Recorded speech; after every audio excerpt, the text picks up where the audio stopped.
खाटू श्याम को भगवान श्री कृष्ण के कलयुगी अवतार के रूप में जाना जाता है। ऐसा कहे जाने के पीछे एक पौराणिक कथा हाथ है। राजस्थान के सीकर जिले में इनका भव्य मंदिर स्थित, जहां हर साल बड़ी संख्या में श्रद्धालु आते हैं। लोगों का विश्वास है कि बाबा श्याम सभी की मुरादें पूर्ण करते हैं और रंग को भी राजा बना सकते हैं।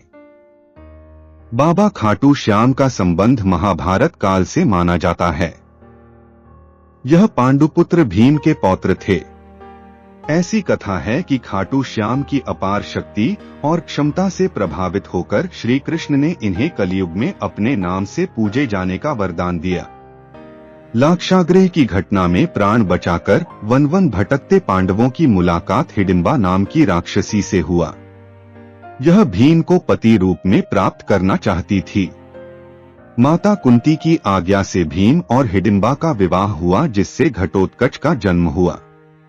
घटोत्कच का पुत्र हुआ बर्बरीक, जो अपने पिता से भी शक्तिशाली और मायावी था। बर्बरीक देवी का उपासक था।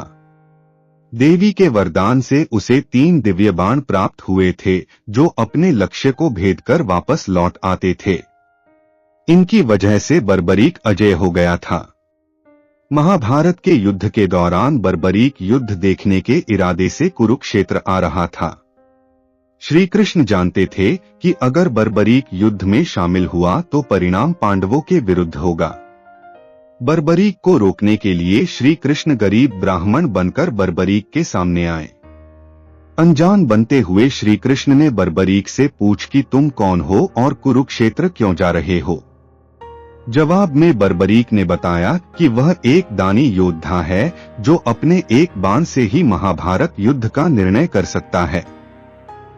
श्री कृष्ण ने उसकी परीक्षा लेनी चाहिए, तो उसने एक बाण चलाया, जिससे पीपल के पेड़ के सारे पत्तों में छेद हो गया। एक पत्ता श्री कृष्ण के पैर के नीचे था, इसलिए बाण पैर के ऊपर ठहर गया। श्री कृष्ण बर्बरीक की क्षमता से हैरान थे और किसी भी तरह से उसे युद्ध में भाग लेने से रोकना चाहते थे। इसके लिए श्री कृष्ण ने बर्बरीक से कहा कि तुम तो बड़े पराक्रमी हो, मुझ गरीब को कुछ दान नहीं दोगे।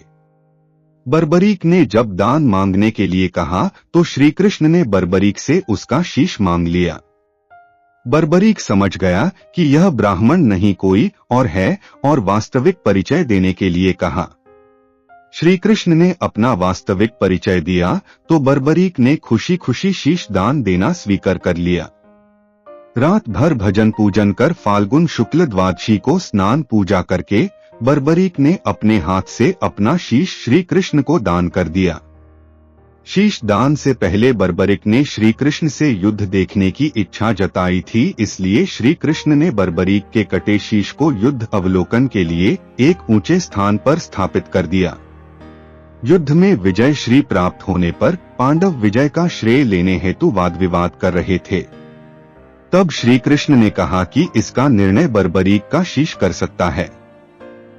बर्बरीक के शीश ने बताया कि युद्ध में श्री कृष्ण का सुदर्शन चक्र चल रहा था, जिससे कटे हुए वृक्ष की तरह योद्धा रणभूमि में गिर रहे थे। द्रौपदी महाकाली के रूप में रक्तपान कर रही थीं।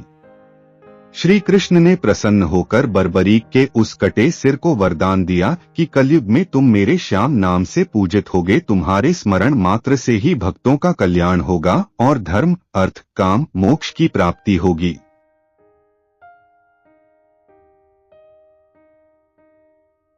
प्रत्येक वर्ष होली के दौरान खाटू श्याम जी का मेला लगता है। इस मेले में देश विदेश से भक्तजन बाबा खाटू श्याम जी के दर्शन के लिए आते हैं। इस मंदिर में भक्तों की गहरी आस्था है। बाबा श्याम, हारे का सहारा, लखदातार, खाटू श्याम जी, मोरविनंदन, खाटू का नरेश और शीश का दानी, इन सभी नामों से खाटू श्याम को उनके भक्त पुकारते हैं। खाटू श्याम जी मेले का आकर्षण यहाँ होने वाली मानव सेवा भी है।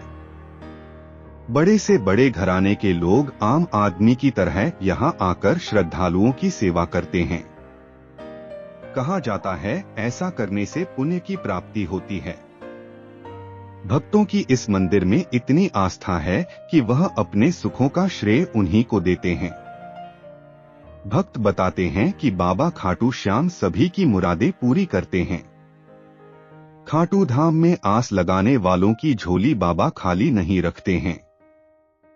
दोस्तों, आप भी आइए श्याम दरबार में और आपके मन की मनोकामना पूरी करें। तो दोस्तों, कैसा लगा आज की कहानी? हम ऐसे ही रोचक कहानी आपके लिए लाते रहते हैं। ऐसे ही रोचक कहानी को सुनने के लिए चैनल को लाइक, शेयर और सब्सक्राइब कीजिए। धन्यवाद।